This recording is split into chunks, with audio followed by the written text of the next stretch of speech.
Good morning! Good morning mga palangga! So, nandito tayo sa loob ng aking sasakyan.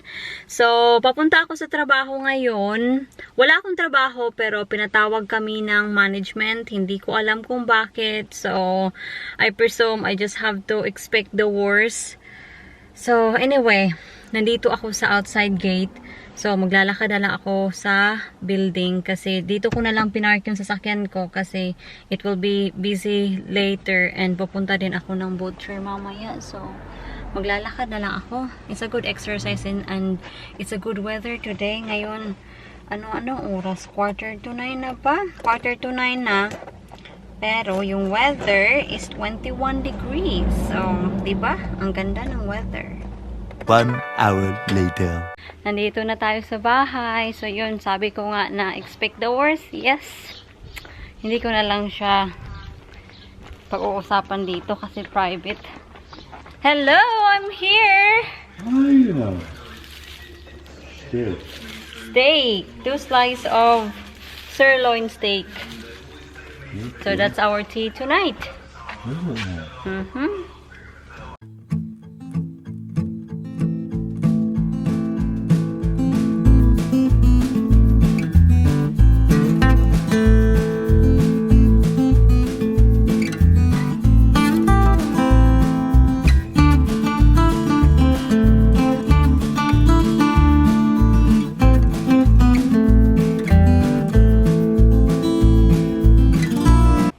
Nakatanggap ako ng email mga palangga and yung parcel na para kay Jan dadating ngayon. So, ano kaya yung reaction ni Mr.? Matutuwa kaya or sasabihin niya na send it back?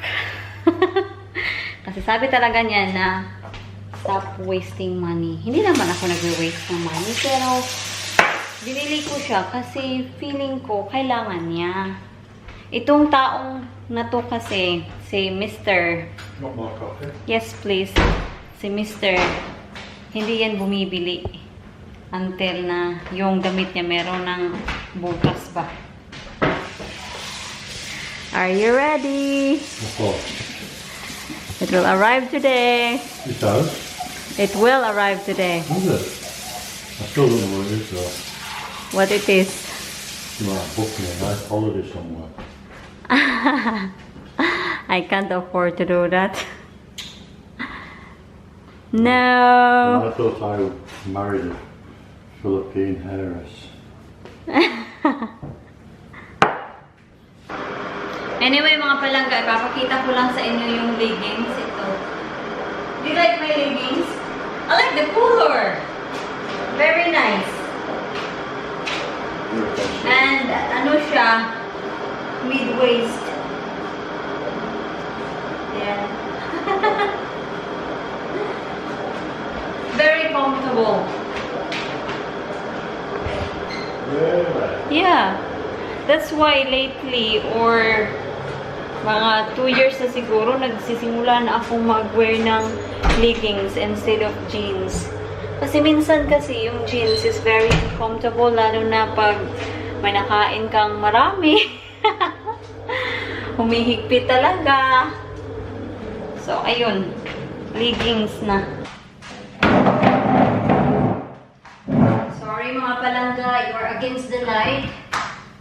Nandito ako kasi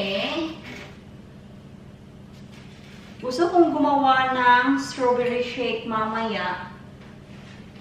Pero wala tayong ice. So, kailangan nating gumawa ng ice.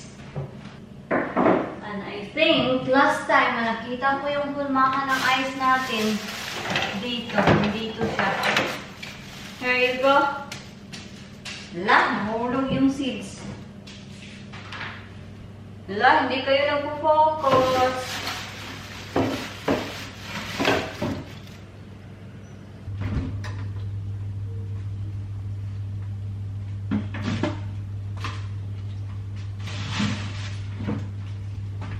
Yan. So, gawa tayo mamaya. Ang daming nakuha nila mga palangga, oh. Yan. Yung iba, hinahakot na nila. ang mahiwagang tanong, kailan kaya nila puputulin yung grass namin? Kasi yung sa grass, kung saan yung palaisdaan natin, yung area na yan, sila yung nagka-cut. Then, tapos, kinikip nila yung damo. Magsasampay tayo mga palangga. Ang titingnan natin mamaya yung ice natin kung tumigas ba. But I doubt it. I think hindi pa siya naging solid.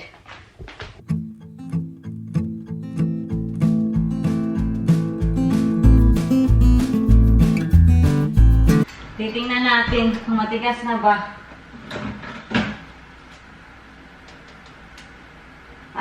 Tumigas na yung top layer niya, pero yung ilalim talaga liquid pa. So, hindi pa siya ready. Yung oras dito is, ano na nga ba yung oras? 1:25 na ng hapon. So, mga 3 o'clock, pwede na yan siguro. Pupunta siguro kami kay mama today. Kasi, the-drop off namin to sa spar shop. And then, I think yun lang. Yun lang yung ganap mga palangga. So, pupunta tayo kay mother-in-law ngayon. Diyan will bring mama-in-law. Para tanungin sa kanya kung gusto ba niyang gumawa ng strawberry jam. At kung gagawa siya, then ibibigay namin yung lahat ng strawberry na na-pick natin yesterday. No, I don't think so it's yesterday. Is that my phone? Yeah. Somebody's calling me.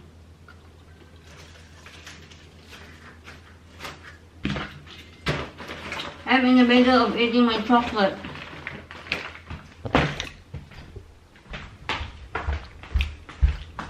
I think yung family ko online. Yeah. My mama tawag. Sila yung pinapatawag ko kasi pag ako yung tumawag, hindi siya nagre-ring. Ewan ko lang. The parcel has arrived. My mama is online. Nag-unboxing si Janay.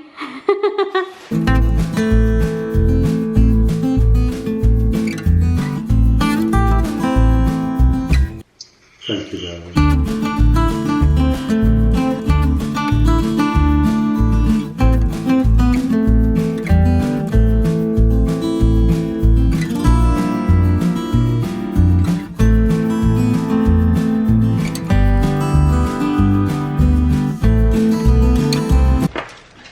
Ito yung ibibigay namin kay Biyanan.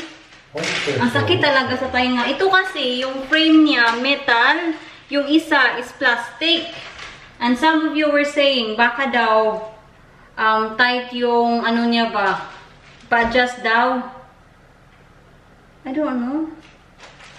Yeah, pwede naman siyang i-adjust. Come on, let's go. Right, we're going. Punta tayo kay mother-in-law. Absolutely. Am I changing? Am I gonna change? I'm going as I am. Okay. So, pupunta na tayo kay mama-in-law.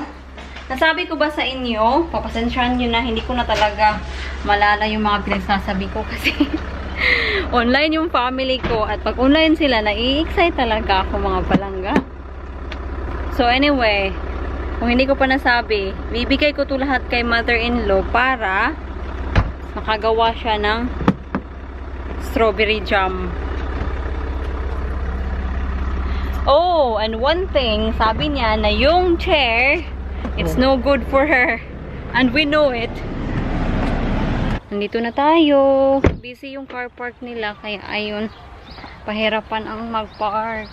Hello! Strawberries for you! Are you alright, Mom? Yeah. Good. Oh, yeah. Nandito na tayo sa bahay mga palangga. So, pagpasensya nyo na talaga, hindi ko na kayo na-update kanina nung pag-alis namin sa bahay ni Benan kasi, hala, against the light kayo. Kasi, Yun na nga, nasabi ko sa inyo kanina na pahirapan yung pag-park. So, ang ginawa ni John, he just abandoned the car.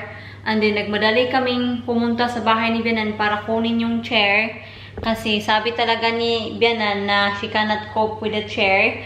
Which is, sinabihan namin siya nung, you know, drinap up namin tong chair sa kanila. So, sabi niya, I'll try. And then now, sabi niya na I cannot. So, you can take it back. So, I'll have it. Hindi ko siya i-return. I-return ko sana, pero I love the chair. Mostly na, ang plano ko kasi, yung chair na yan, lagay natin siya sa, it's nice na makasit ka doon sa, dyan ba? Middle ng lawn, di ba? And then, meron kang umbrella, and then, wine sa kamay mo.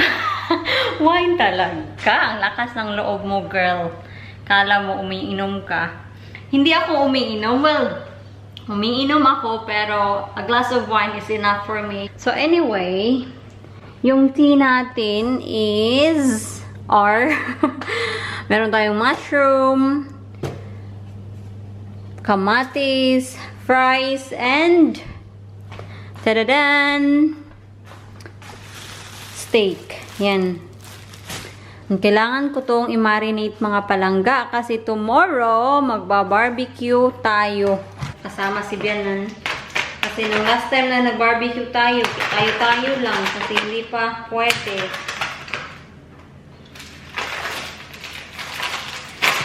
Ang tamang-tama naman yung panahon tomorrow is the hottest daw. Yun yung sabi nila.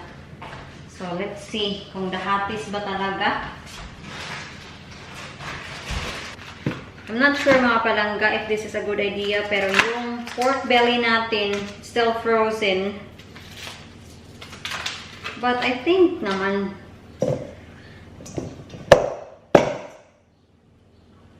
that's a bad idea. Don't do that. I think naman magde-defrost siya over the time naman, di ba? So, nalagyan ko siya ng Sprite.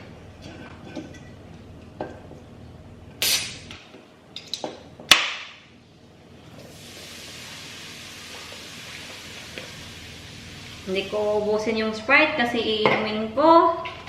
Tingnan niyo yung tuyo natin. Sobrang ano na lang talaga. Konti na lang. At wala na tayong rice mga palangga. Ubus na yung rice ko. So, kailangan na talaga natin pumunta sa Oriental shop. So, naglagay tayo ng toyo. Nakita niyo naman. Maglalagay tayo ng ketchup. Walang recipe ito mga palangga. Tansya-tansya na lang. Lalagay tayo ng kaunting garlic granules, onion powder, ayan. Lalagyan ko siya ng kaunting brown sugar. Don't ask me why, pero bet ko lang maglagay ng brown sugar. And of course, kaunting asin. And then, haluin natin mga palangga. Pahirapan yung paghalo kasi yun na nga, yung pork belly natin. Frozen pa. Sana no, minix natin yung sauce before natin nilagay yung pork belly. Balik natin dyan. Bakit ba hindi nag-iisip? And then, babalik na natin tong pork belly. So, yan na. Iwan natin yan overnight. Lalagay natin yan sa fridge. I'm not sure mga palangga if this is a good idea. But we'll see. So, 7-Up. And yung exotic juice.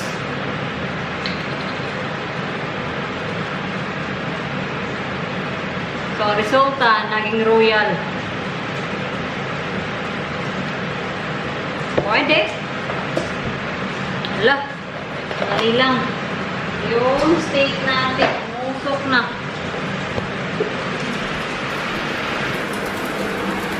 Ito.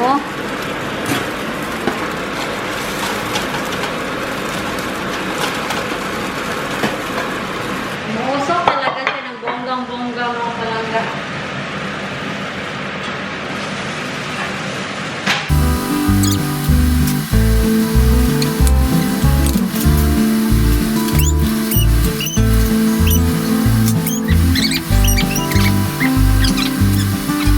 So, ito na yung fee namin mga palangga. So we didn't do any fees.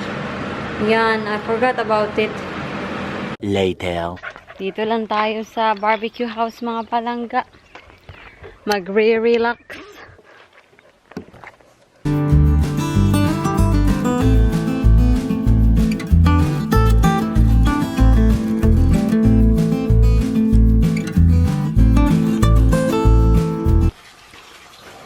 Wow, legs! Don't you be laughing at my legs.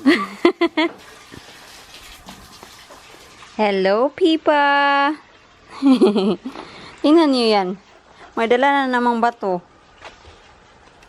Whoa! Strawberry picking, mga palangga. Here it is. They ripen quite quickly even in that, don't they?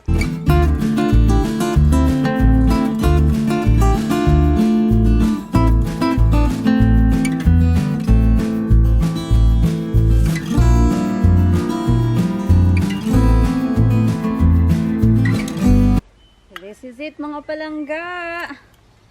Sa isang bed natin. And as usual, dadalhin ko kayo dito.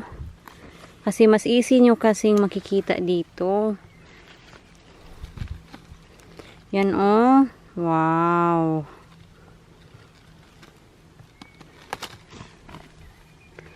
Fresh from our garden.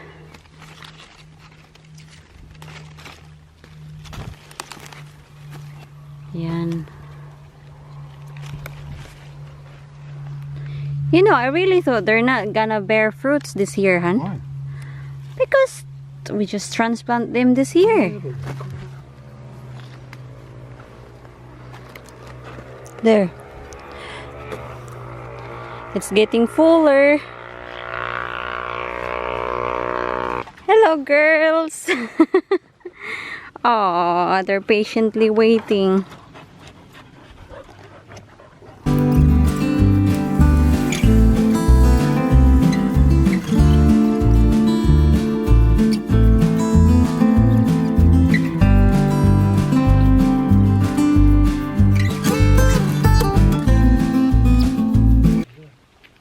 Here it is. Ito siya mga palangka. Punong-puno. Yan. So, another harvest. Yan. Salamat, Lord. Pagpasensyahan nyo na talaga kanina mga palangga. Hindi na natin nagawa yung plano natin na gumawa ng strawberry milkshake. Kasi pumunta tayo kay Benan and binigay din natin yung mga strawberry para sa kanya. So, probably tomorrow makakagawa tayo. It's getting darker. 9:15. 9:50 na dito ng gabi. So, anyway, mga palangga, ito na. Ito na yung ano natin, ani. Yan. Thank you. Thank you sa blessing. Kuha kayo mga palangga. Libre lang. Yan.